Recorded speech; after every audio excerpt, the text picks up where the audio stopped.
percebe como ilimitada e depois vão surgir discussões sobre ela, de que ela se ela é limitada ou se não é, mas no geral é é um conceito, uma noção que permanece.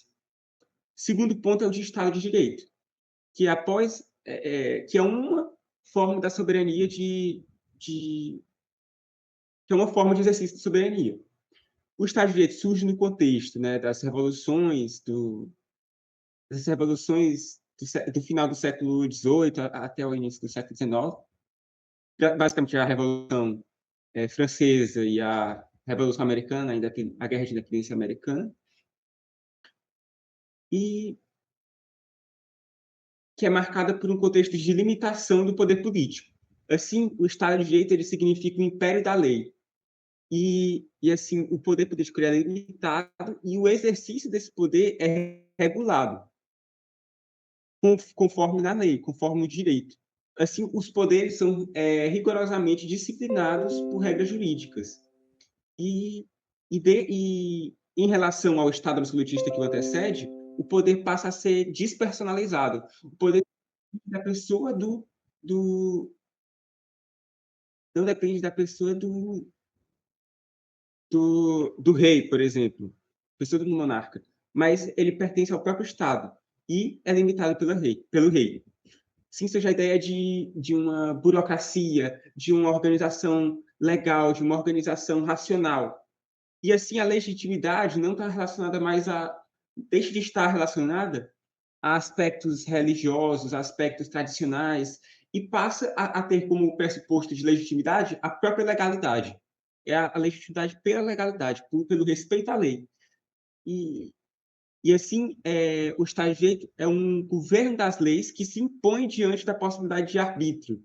Assim, o rei ele não pode agir conforme o seu arbítrio, conforme a sua livre vontade, conforme o que deseja, mas deve agir conforme as leis.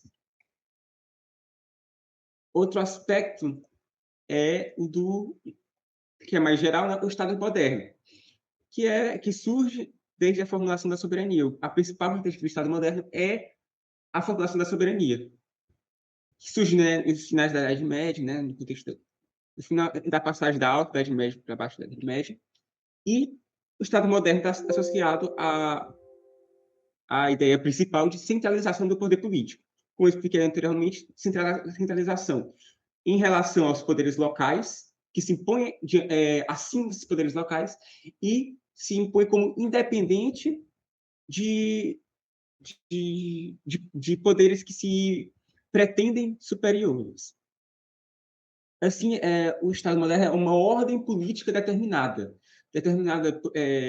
por si próprio, autodeterminada nesse sentido, e determinada por um território, esse aspecto territorial do Estado moderno.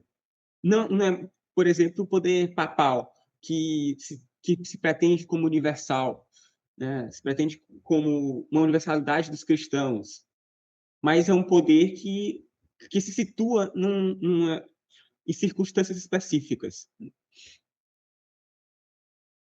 O Estado moderno se situa no contexto de separação progressiva entre o poder secular político e o poder espiritual eclesiástico. Esse aspecto é muito importante, né? Que a gente chama de secularização ou laicização do poder. E uma das consequências desse desenvolvimento do Estado moderno é a própria formação do Estado de Direito, que é uma das configurações do Estado moderno. É, que por se separar, por haver essa separação entre o poder político e o poder espiritual, se tende a buscar um pressuposto legal e não mais religioso tradicional, nem do próprio carisma do rei, né? Que isso embora a tradição tenha uma maior estabilidade, ela tem um certo aspecto de dependência da aprovação do poder do Papa, por exemplo. E no caso do poder, né, dos carismas, né, do poder da aprovação popular do rei, do gosto do povo pelo rei, isso é muito estável. Ele pode gostar de um, pode não gostar de outro, pode gostar de mas não do herdeiro. E, e e por isso a necessidade de um poder mais racional, que é a própria evolução do Estado moderno, o próprio desenvolvimento do Estado moderno. Assim, o Estado moderno ele surge, né, no contexto que a gente chama de paz de Westphalia, que se dá após um cenário de guerras, né, entre estados europeus por questões religiosas, um querendo impor ao outro o protestantismo, o catolicismo, e em 1646 essas guerras têm fim, e a paz de Westphalia é o marco real, assim, político, histórico, da soberania, porque consagra os princípios de independência territorial, assim, o Estado ele não pode intervir no outro, o Estado ele é dependente do outro, ele é independente do outro, de igualdade jurídica, ou seja, um Estado não possui maior valor que o outro, mas formalmente, pelo direito, né, todos têm o mesmo valor, todos têm o mesmo poder, a mesma autoridade. E o princípio da não interferência nos assuntos internos. Então, um Estado ele não pode intervir em outro por questões religiosas, por questões econômicas, por questões políticas internas.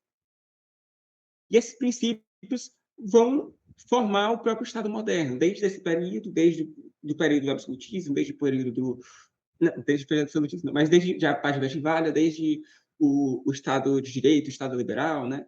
Todas as formulações até a atualidade. E esse Estado moderno, bem como o Estado, principalmente o Estado de Direito, consagra os direitos de liberdade. Assim, a limitação do poder, assim, a limitação do poder estatal em prol dos direitos dos indivíduos. Isso é muito visível nas declarações de direitos, como a Declaração de Direitos do Homem e do Cidadão no contexto da Revolução Francesa.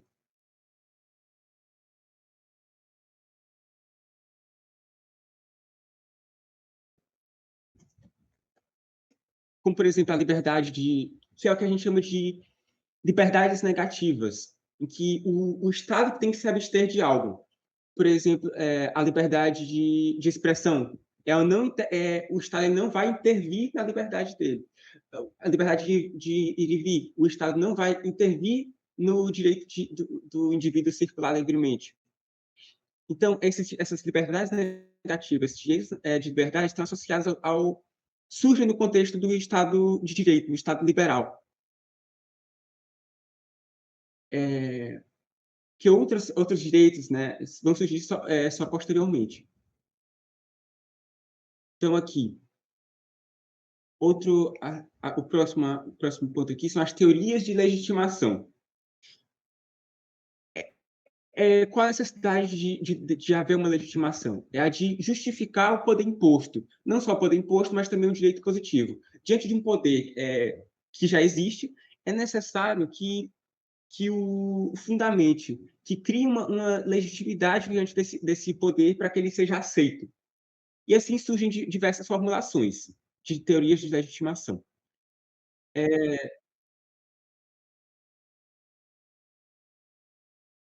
Desde a formação do Estado moderno, há necessidade do poder estatal, do poder soberano, de se legitimar. E uma das primeiras formulações que remontam principalmente ao Estado absolutista é a teoria do direito divino dos reis. Ou seja, que Deus delegava o poder diretamente aos reis. E assim os reis teriam legitimidade porque era dada por Deus, provinha de Deus essa legitimidade.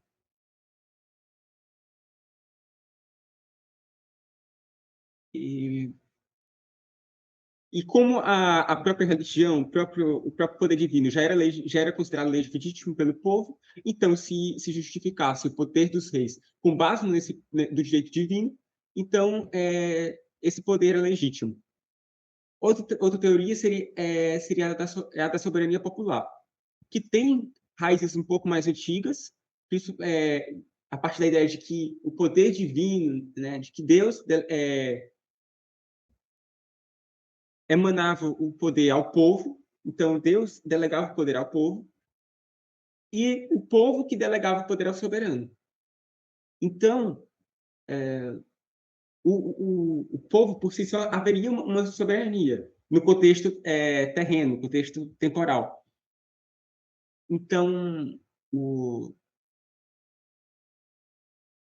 ele surge a partir dessa ideia, a soberania popular surge essa ideia de que viria de Deus ao povo, mas depois se desenvolve para ideias, como por exemplo com Rousseau, que dizem que o povo tem poder por causa da vontade geral, da soberania que vem do povo, de todas essas formulações, como a gente vai ver depois quando falarmos de contratualismo.